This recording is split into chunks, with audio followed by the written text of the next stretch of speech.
1.000 triliun lenyap dari Pertamina. Uang rakyat Indonesia dikhianati dalam skandal korupsi paling mengerikan. Bayangkan, kerugian negara dari dugaan korupsi di Pertamina mencapai 193 triliun. Dan kabarnya, angkanya bisa membengkak hingga 1.000 triliun. Uang rakyat sebesar itu lenyap, bukan karena bencana, bukan karena pandemi, tapi ulah segelintir orang yang tamak. Dulu, ketika Basuki Cahayapurnama alias Ahok diangkat sebagai komisaris utama, harapan rakyat membumbung tinggi.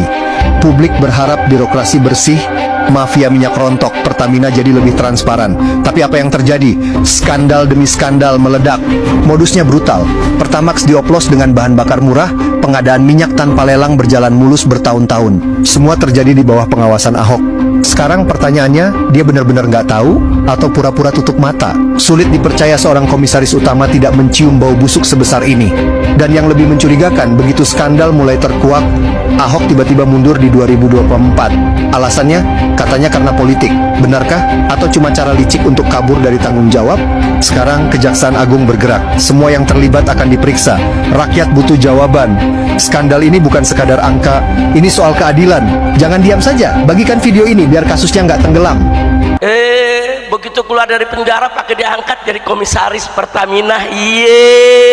Korupsinya bukan ratusan triliun lagi, ribuan triliun, saudara. Mau dibawa kemana ini negeri, saudara? Rakyat di mana-mana susah, rakyat di mana-mana cari kerja nggak gampang, rakyat di mana-mana, saudara, kesulitan, kelaparan, melarat.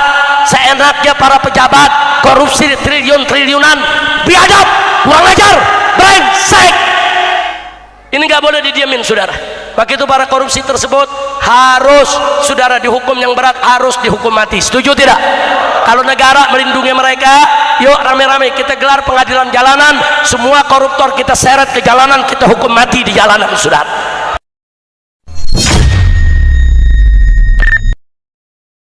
Selamat datang di Liga Maling Indonesia, kompetisi paling memalukan. Tempat para pencuri uang rakyat berlomba-lomba menguras triliunan rupiah dari kantong negara. Di puncak klasemen, kita punya juara sementara, skandal mega korupsi Pertamina. Kerugian 968 triliun, fantastis. Angka yang cukup untuk membangun ribuan rumah sakit, sekolah, dan infrastruktur yang layak bagi rakyat. Di posisi runner-up, korupsi di PT Timah, disusul oleh kasus BLBI, PT Duta Palma, PT TPPI, hingga korupsi berjamaah di Asabri, Jiwasraya, dan Kominfo. Semua ini membuktikan satu hal, Indonesia benar-benar jadi surga bagi para maling duit rakyat. Tapi tenang, Kejaksaan Agung tak tinggal diam. Satu persatu para pemain dalam Liga Maling ini telah diseret ke meja hijau. Ribuan triliun rupiah berhasil diselamatkan dari tangan para tikus berdasi. Ini bukan sekadar penindakan hukum, tapi perang melawan pengkhianat bangsa. Kejaksaan Agung telah membuktikan bahwa hukum bisa tajam ke atas. Korupsi harus jadi musuh bersama, karena setiap rupiah yang dicuri adalah hak rakyat yang terampas. Jangan biarkan liga ini terus berjalan. Saatnya kita hentikan pertandingan para maling ini selamanya. Bagikan video ini, keadilan harus menang. Lawan korupsi, dukung Kejaksaan Agung bersihkan negeri ini.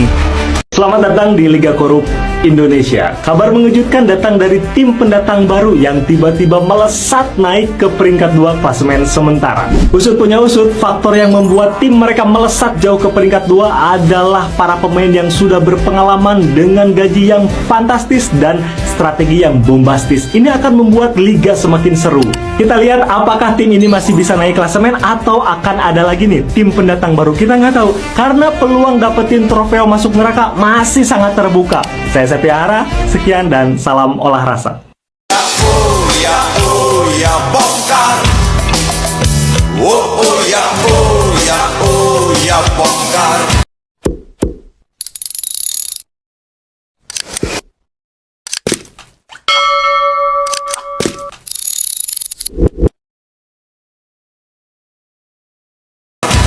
Saudara, kenapa saya tertarik apa yang disampaikan oleh Prof. Din tadi, saudara?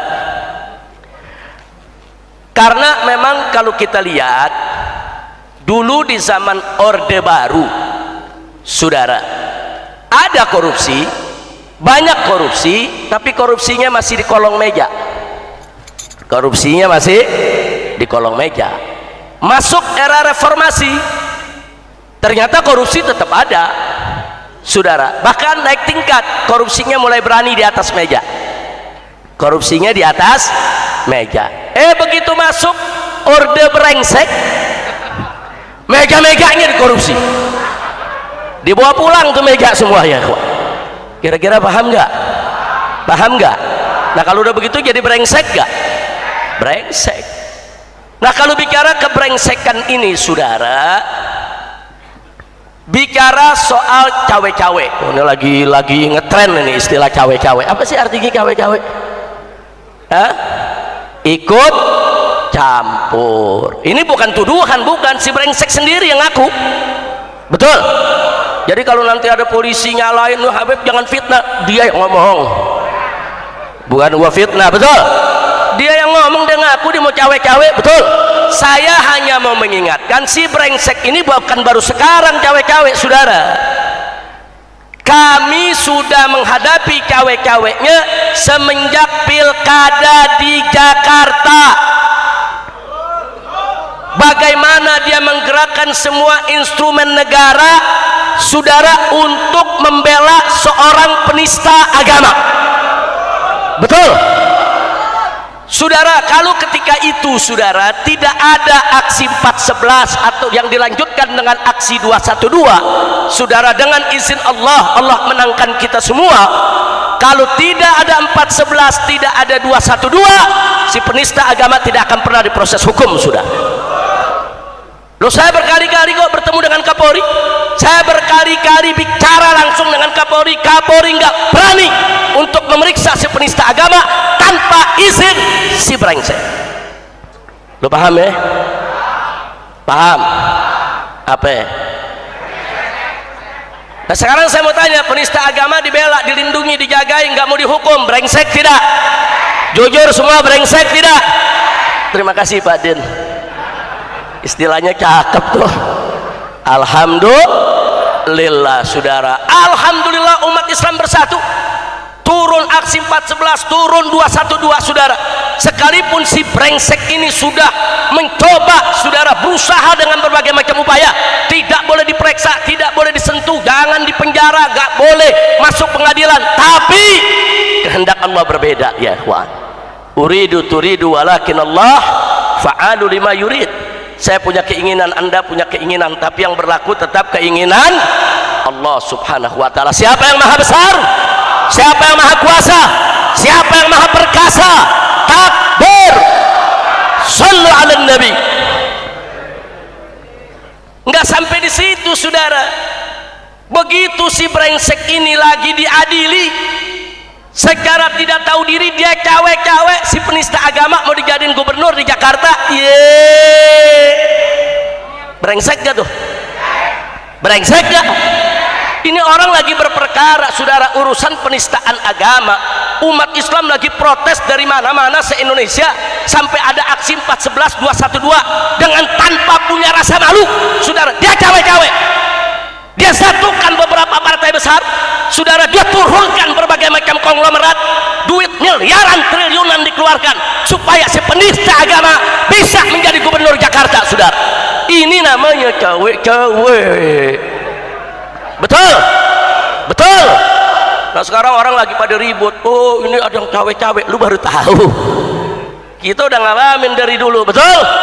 Betul? Tapi dengan semangat bersatunya umat Islam, kebersamaan umat Islam, walaupun dia cawe-cawe, dia kerahkan semua saudara, dari tentaranya, polisinya, konglomeratnya, medianya, pengamatnya, semua saudara dikerahkan. Bagaimana si penista agama ini agar lolos jadi gubernur DKI Jakarta? Tapi tetap semangat umat Islam, kebersamaan umat Islam, itu yang menyebabkan datangnya pertolongan Allah. Kalau pertolongan Allah sudah datang, seberapa kuat pun mereka, sebesar apapun mereka, sekaya apapun mereka, tetap mereka semua kecil di hadapan Allah subhanahu wa ta'ala. Betul? Siapa yang maha kaya? Siapa yang maha besar? Siapa yang maha kuat? Takbir. Hasilnya saudara, yang didukung si brengsek, lengser dan longsor. Alhamdulillah. Pertolongan siapa? Pertolongan siapa? Nah, kenapa saya sebut lengser dan longsor? Lengser nggak bisa jadi gubernur, dan longsor masuk penjara. Alhamdulillah. begitu keluar dari penjara pakai diangkat jadi komisaris Pertamina. Iye, brengsek gak? Brengsek gak? Jadi saya setuju tuh Pak Din, itu perlu dibuat apa, hak ciptanya tuh Pak Din.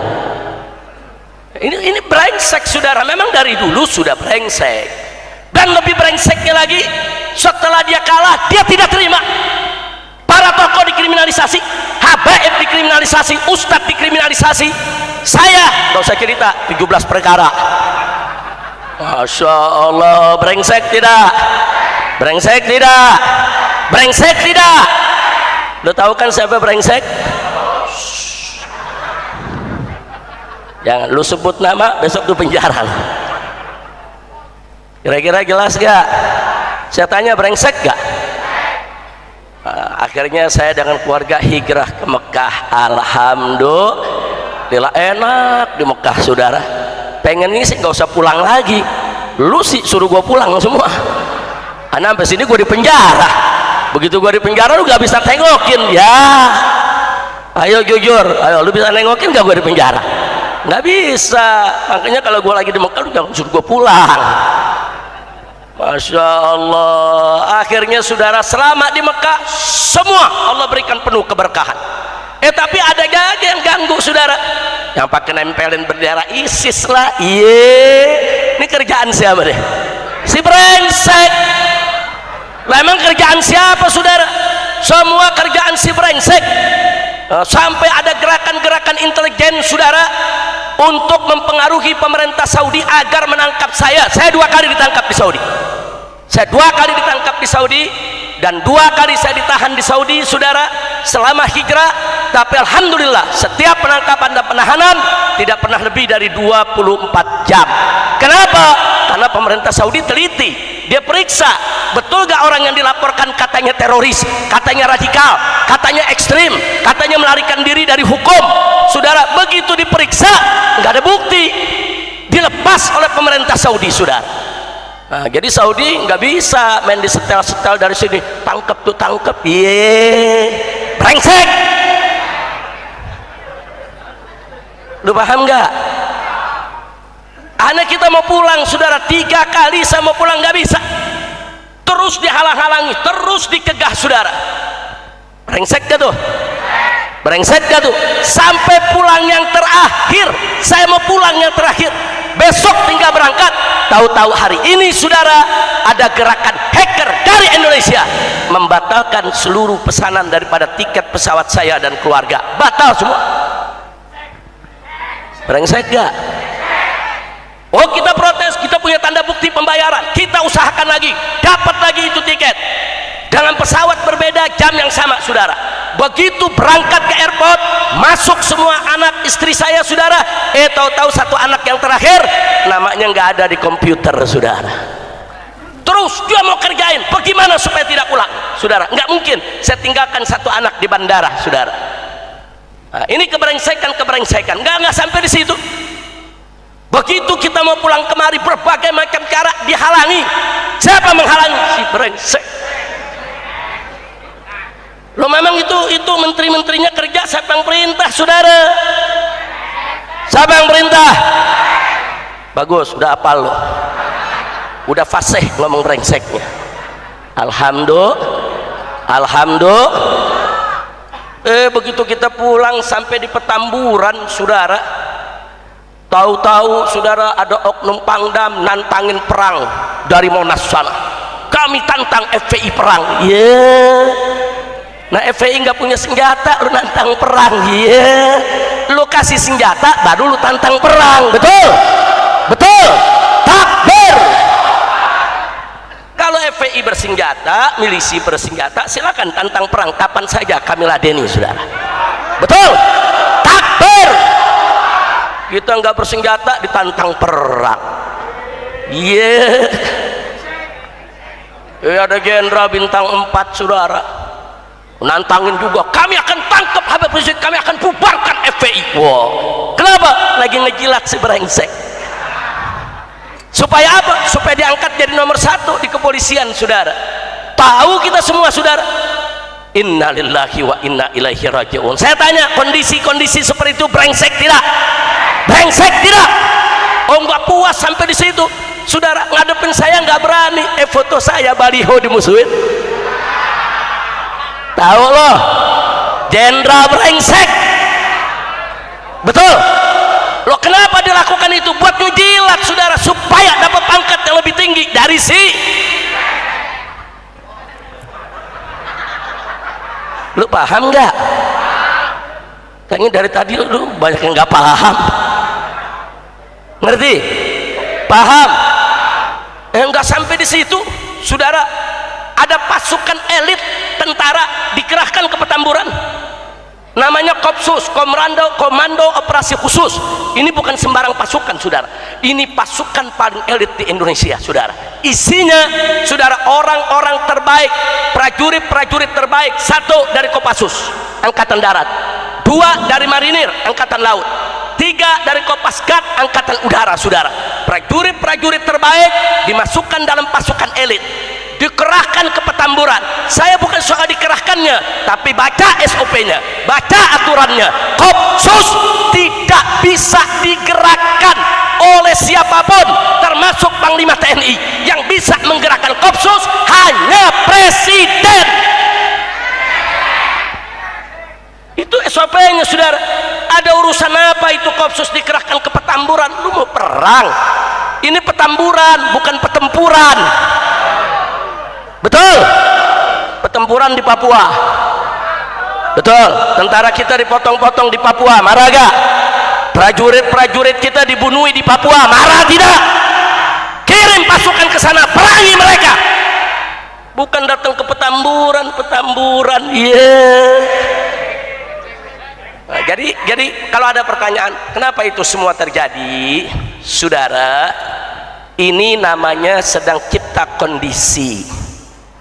Cipta kondisi apa? Semua yang saya rangkaikan tadi itu cerita sedang dicipta kondisi supaya bangsa Indonesia menerima framing kalau Habib Rizik itu musuh negara, Habib Rizik itu musuh pemerintah, Habib Rizik itu pengacau, pembuat masyarakat tidak aman. Itu dikondisikan, saudara, di framing. Semua media memberitakan, saudara, ada target, bukan tidak, supaya kalau nanti Habib Rizik dibunuh, orang anggap oh wajar, memang musuh negara kok, oh wajar, memang pengacau kok, oh wajar, memang itu nggak disukai oleh negara. Jadi kalau besok nanti FPI dibubarkan, oh wajar, memang sudah di framing sedemikian rupa bahwa Habib Rizik dan FPI pengacau. Dan itu terbukti, saudara. Begitu selesai mereka framing semua, terjadilah peristiwa KM50, saudara. Jadi saya mau ambil ringkesan saja. Dalam KM50 adalah si brengsek. Dalam KM50 adalah si. Jangan pikir kita diam. Ada saatnya, saudara. Nanti satu saat akan kita seret dia ke jalanan. Akan kita adili dengan masyarakat, dengan rakyat, saudara.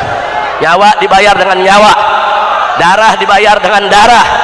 Enggak boleh kita biarkan ada oknum-oknum aparat berseragam biadab menculik, menyiksa, membunuh. Kalau kemarin mereka bisa perlakukan sedemikian rupa terhadap 6 laskar FPI, besok mereka bisa lakukan kepada pemuda Islam mana saja.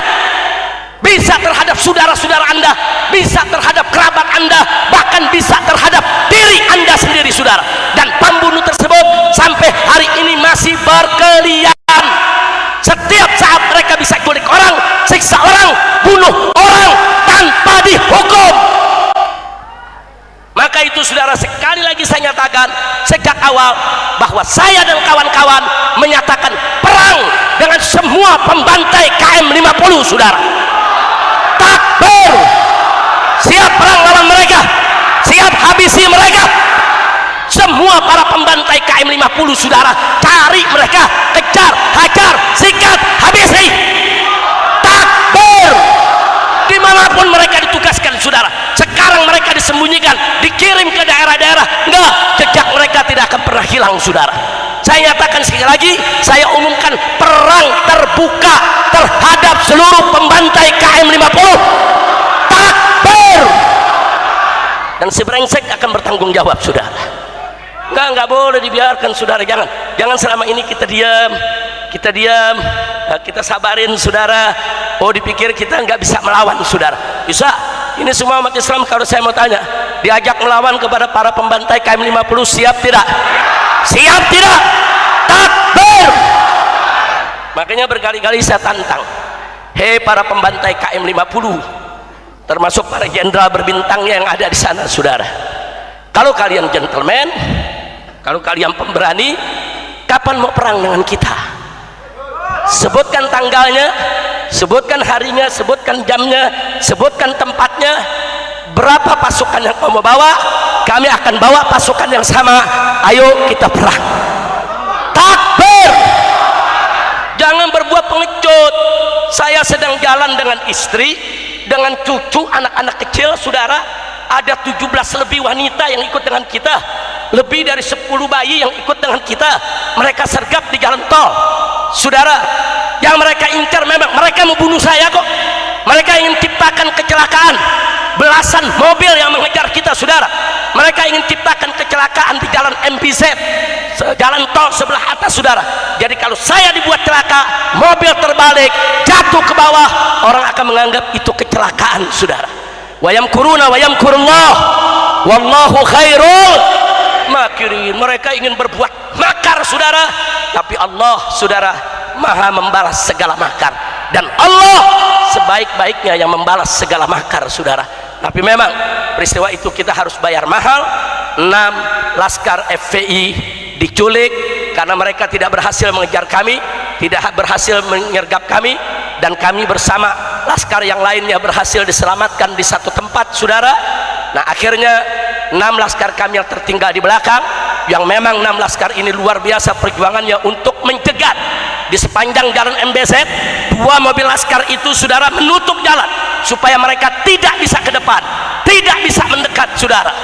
Jadi setelah beberapa mobil mencoba masuk, mencari mobil saya, mau menyerempet mobil Habib Hanif saudara, bahkan begitu dilihat di Habib Hanif buka jendela, dari sana ada buka jendela, keluarkan tangan dengan jari tengah, di tangannya banyak tato saudara. Ini ada beberapa anggota Satgasus begitu ya kawan, ada penuh tato dia punya tangannya saudara. Kami tahu siapa mereka saudara. Nah begitu mereka tidak berhasil masuk mobil laskar saudara, menekan mereka ke pinggir sampai mereka akhirnya berhasil dikebelakangkan, dan 2 mobil laskar ini terus mencegat mereka, tidak bisa mereka tembus, sampai akhirnya saya dan rombongan berhasil menyelamatkan diri, dan 1 mobil laskar juga berhasil selamat yang di belakang. 1 lagi mereka kepung dan mereka tembaki, bukan tembak menembak tapi ditembaki saudara. Akhirnya 6 laskar meninggal dunia, mati syahid saudara. Itu pun mereka mencoba untuk disembunyikan, mereka bawa itu jenazah ke rumah sakit Polri. Kemudian mereka, menurut mereka, mereka sudah mandikan, mereka sudah kafankan, nggak boleh lagi dibuka oleh keluarga, nggak boleh lagi dibuka oleh organisasi. Jadi mereka paksa keluarga ambil langsung kubur saudara. Saya tidak terima. Kita minta bantuan beberapa kawan anggota dewan untuk ambil itu jenazah. Kalau jenazah itu tidak dikembalikan, saya akan kerahkan ribuan laskar untuk menyerbu ke sana saudara. Takbir. Enggak, kita enggak terima, jenazah harus dikembalikan saudara. Begitu jenazah dikembalikan 6 saudara, saya berikan instruksi kepada semua pengurus DPP FPI yang ada di tempat ini, buka semua jenazah, buka kafannya, buka kapasnya, buka semuanya, panggil tim daripada saudara dokter dari Mercy, kita minta untuk hadir mengabadikan semua. Lihat ternyata apa yang terjadi saudara. Anda perlu tahu bahwa 6 laskar kami ketika dibawa ke KM50, yang 4 masih hidup sehat walafiat, yang 2 sudah sekarat. Pertama yang sekarat duduk di sebelah kiri supir, tertembak bola matanya saudara. Nah, sedangkan yang kedua tertembak antara paha dengan pinggangnya dan mengenai pembuluh darah besar, sehingga banyak darah yang keluar tidak bisa dihentikan. Tapi dua-duanya saat di KM50 masih hidup, karena petugas KM50 termasuk pedagang-pedagang yang ada di KM 50. Mereka datang ke tempat ini, mereka datang ke majelis kita memberikan kesaksian. Enam-enamnya kami lihat Habib dengan mata kepala kami sendiri, mereka masih hidup, termasuk yang sekarat masih hidup, saudara. Dan berdasarkan kesaksian mereka, enam-enamnya dibawa pergi, saudara. Sekitar jam 1 pagi mereka semua dibawa pergi entah kemana. Besoknya diumumkan mereka terbunuh. Begitu kami buka jenazahnya, 6 jenazah ada tembakan di jantung, saudara. Termasuk 2 yang sekarat, yang sudah luka, yang sulit diselamatkan, yang matanya tertembak, yang pinggangnya tertembak, tetap ditembak jantungnya, saudara. Dan ada 1 peluru lagi di paru-paru mereka, saudara. Semua 6-6-nya ada tembakan di jantung, ada tembakan di paru, saudara. Enggak sampai situ, bahkan luka yang menembus jantung dan paru tadi ada luka bakar, saudara. Artinya apa? Ada luka bakar, ditembak jarak dekat. Orang kalau ditembak jarak jauh tidak ada luka bakar, saudara. Tapi kalau ditembak jarak dekat di jantung mereka, di paru mereka, ya akan meninggalkan luka bakar mesiu, saudara. Nggak bisa, mereka nggak bisa melarikan diri dari kebiadaban ini, saudara. Nah, maka itu sekali lagi saya sudah umumkan berkali-kali, dan hari ini saya umumkan sekali lagi, saudara, bahwa kami mengumumkan perang terbuka. Saya minta kepada semua saudara umat Islam dimanapun anda berada, kalau anda menemukan siapapun orangnya yang terlibat dalam pembantaian KM 50, kejar, hajar, habisi. Saya tanggung jawab dunia akhirat, saudara. Takbir, takbir, sallu ala nabi. Nah, sekarang saya mau tanya ringkas saja, ini semua terjadi, saudara, biadab seperti ini gara-gara siapa? Gara-gara siapa? Jadi kerjaan si brengsek, brengsek tidak? Brengsek tidak? Jadi kalau kita sebut brengsek, setuju tidak? Takbir. Nah, baiklah ya ikhwan, tadi sudah saya singgung, di negara kita saat ini korupsi udah gila-gilaan.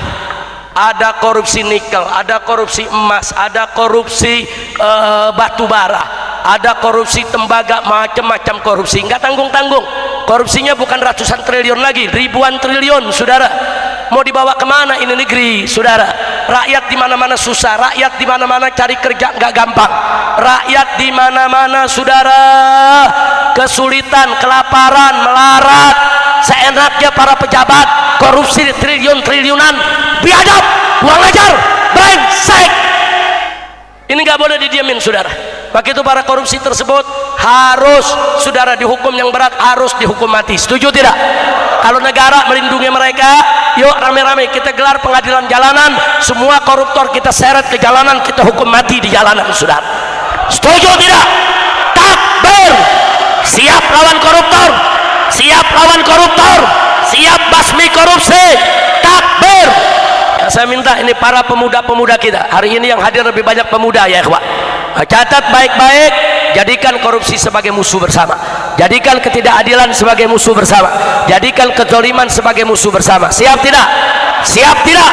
Generasi kita ke depan harus generasi bersih, generasi berakhlakul karimah, yang siap untuk berjuang, bergerak menuju Indonesia berkah, insya Allah. Nah, itu saja yang bisa saya sampaikan. Terima kasih.